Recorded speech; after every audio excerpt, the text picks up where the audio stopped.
మంగళ్యం తంతునా నేనా మమ జీవన హేతునా. ఆగండి, ఈ పెళ్లి జరగడానికి వీల్లేదు. ఇలాంటి రొటీన్ డైలాగులు ఏమైనా ఉన్నాయా బాబు? ఉన్నాయి బాబు.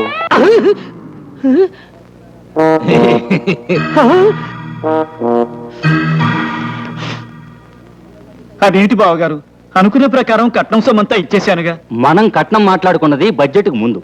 నిన్న బడ్జెట్ లో రేట్లన్నీ పెరిగిపోయాయి కాబట్టి మా వాడి రేటు మరో 25,000 పెంచుతున్నాను. నేను తట్టుకోలేను బావగారు. అయితే మా వాడు తాళి కట్టుకోలేడు. అయితే వెళ్ళిపోదాం నాన్న.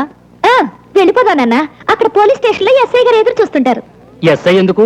ఆయనకు పెళ్లి కాని కూతురు ఏమైనా ఉందా? కాదు, మంచి వాటమైన లాఠీ ఉంది. లాఠీయా? అదెందుకు? కట్నం కోసం మీరు తాళి కట్టనన్నారని నేను కంప్లైంట్ ఇస్తానుగా. అప్పుడు లాఠీతో మీ ఇద్దరిని పెళ్లి చేస్తారు.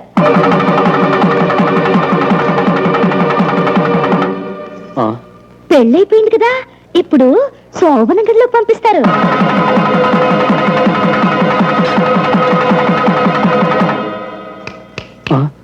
గదిలోకి వెళ్ళారు కదా, ఇప్పుడు విందు భోజనం వడ్డిస్తారు.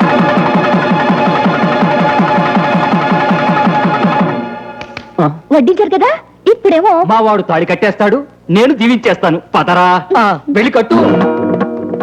మాంగళ్యం తంతునా నేనా మమ జీవన హేతునా కంటే బద్నామి సుభగే.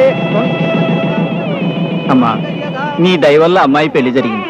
కానీ కాపురానికి వెళ్ళాక దాన్ని సుఖంగా ఉండనిస్తారా? మీరు భయపడకండి బాబాయ్ గారు. మగాడు తాళి కట్టేవరకే తల్లిదండ్రుల మాట వింటాడు.